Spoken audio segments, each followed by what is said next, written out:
Okay, hello. So I'm Roly, and I'm doing this chat with Lyndsay for Discovering Quakers website. So, Lyndsay, would you like just to introduce yourself quickly?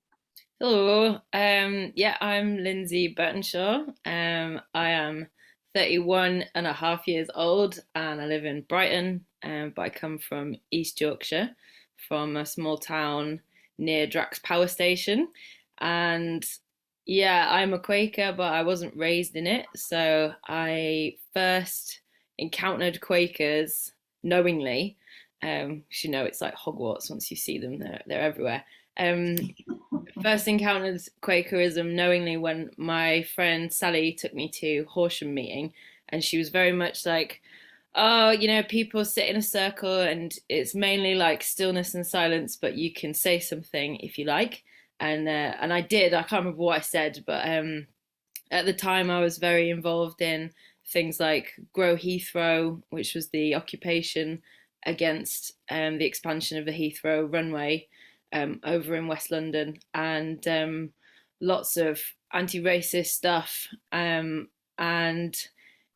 also lots of youth education and doing peer mentoring with young people. And yeah, I was into loads of stuff, and it just felt like a really spacious, lovely place. And we went on a demo afterwards. It was like the given thing that all the Quakers from the meeting went to some sort of climate demo in Horsham, and I thought, oh, this is nice. And then I probably forgot about it for like 4 years, and came to a time in my life where me and 14 others had decided we were going to break into Stansted Airport to block a deportation flight setting off, because we knew that not it wasn't widely known that these deportations were happening, because they were happening like really late at night in these secret bits of airports.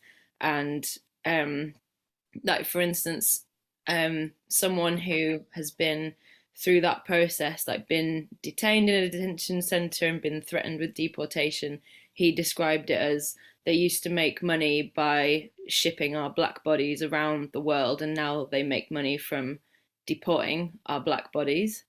And yeah, we knew that people were getting deported, including like people who hadn't had their asylum claims heard and people who were victims of torture, and it's just horrendous. And so we wanted to break in to stop this particular flight, and yeah, make a bit of a song and dance about it. And we did, and we stopped the plane.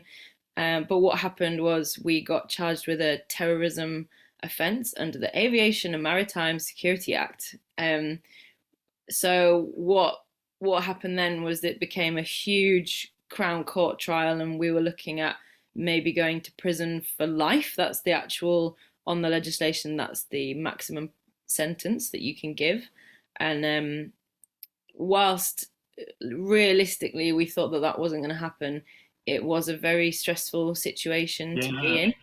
And I personally had taken this action very much believing in in justice and equality. And um, my family were very unsupportive of what I'd done. I wasn't raised very politically, or you know, values were taught, but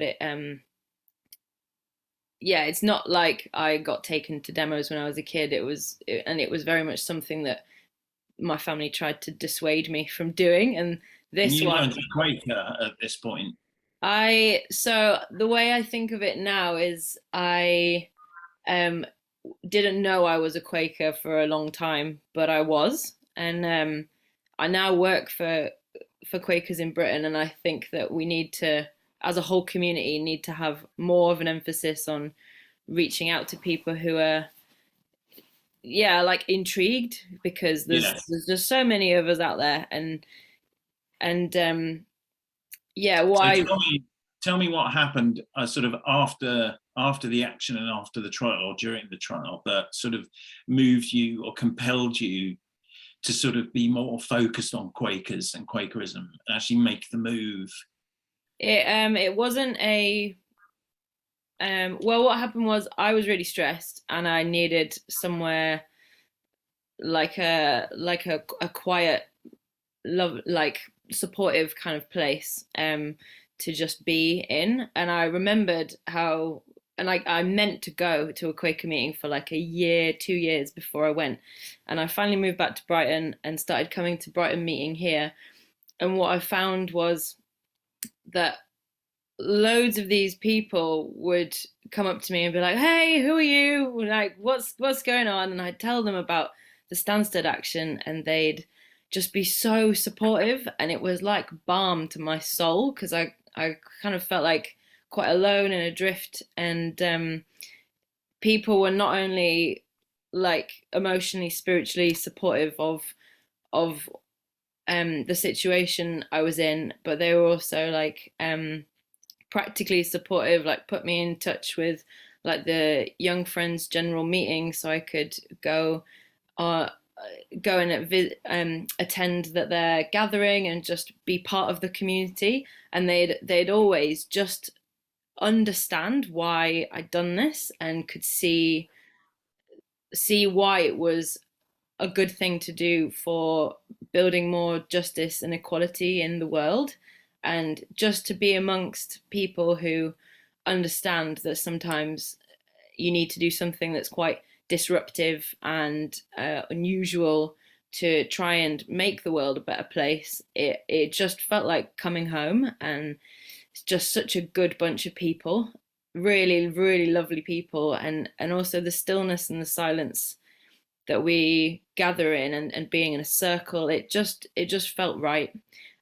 So yeah, I started going in Brighton and I carried on going, and I haven't become a member yet, but I will do. And it's a You're really not a member, but you no. tell me about your job, because you've gone from not being a Quaker to probably being a Quaker to working for the Quakers. So I am a Quaker. I just haven't done the paperwork. And there's a lot of Quakers I know who've been going Yeah. for like 40 years and have never become a member. Um, yeah, so I work now supporting activists who are doing all sorts of stuff. So you've got a whole group of Quakers protesting the arms fair. There's loads involved in climate justice movements, local and national and international stuff. There's people, there's Quakers doing stuff to make, yeah, the world a better place just everywhere, and it's a pleasure to do my bit to support. What do you think Quakerism has to offer people now?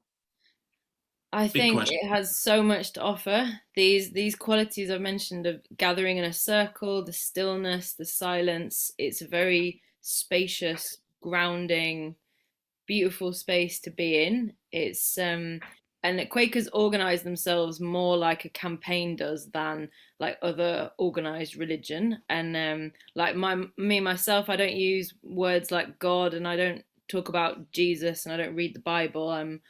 Um and there's many, we call them friends. There's many friends who are like this, and but there's also Quakers who are more into the Bible and call themselves a Christian, and we all just coexist together. And I think that what one of the huge strengths of Quakerism is this diversity of Mm. perspectives, because we agree on certain things. We agree that equality, justice, sustainability, simplicity, like being an active person in the world and trying to create like heaven on earth, that's the Yes. most important thing. And it's just a beautiful thing to be part of. And yeah, know that you're not like subscribing to a doctrine, you're not signing up to some dogmatic thing. You can just come and be your human self, and know that everyone thinks that there's a little bit of like spirit god in everyone, even if you don't use that language. I think that's completely wonderful, because what I love about it is you don't have to follow a creed, you don't have to subscribe to something. As you said, it's about social justice, climate justice, and it's non-hierarchical. So everyone in a sense is a minister, and that creates a sense of sort of equality across the piece that you don't tend to get anywhere else. But Yeah, everyone's voice is valued. If you stand up and speak, people will listen, and it will move people. It's a beautiful thing. yeah, and that's not to negate any other belief structure or system. And we have people coming to our meeting that are agnostic, atheist, Christian, evangelical, Catholic, Jewish, Buddhist, non-dual, loads of people, and but we all connect. Yeah, we've got a couple of Buddhists who come just because they like the vibes, and yeah, it's a whole mixture. Yeah, and I like that. It's like, and it suits me, and it suits a lot of people, and I do think there's a lot of people are looking for like spiritual sustenance, but we kind of live in such a complex world. Like there's a lot of like we don't want to be told what to do often, and you get that at the Quakers. You get that spiritual nourishment and appreciation of complexity, and no like being lectured to or talked down to. It's a fluid, complex, messy human thing. Yeah. Yeah.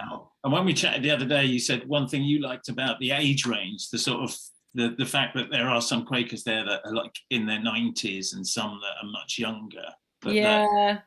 there's I that remember. chain of wisdom, isn't there? And Yeah, I remember just before the pandemic, there'd been a baby born into the meeting, little boy called Joshua, and I remember it was one of the most beautiful moments of a meeting I can remember because you could hear him gurgling away in his baby way, and I could also hear one of the elders who is elderly, and I could hear her breathing because she's older, and that felt like ministry to me. It was just beautiful to be part of. one final question. What would you say to someone who's not been to a Quaker meeting? What would you say to them to sort of welcome them in? I'd say give it a go. People will come and be very friendly to you, so be ready for that. It's it's a place where you can just go and be yourself and not be told how to interact with your spirituality, and expect a good mixture of people. And yeah, I hope that you just find a place that feels calming and grounding, and also connected very much to the world out there, and making it a better place. That's lovely. Thank you.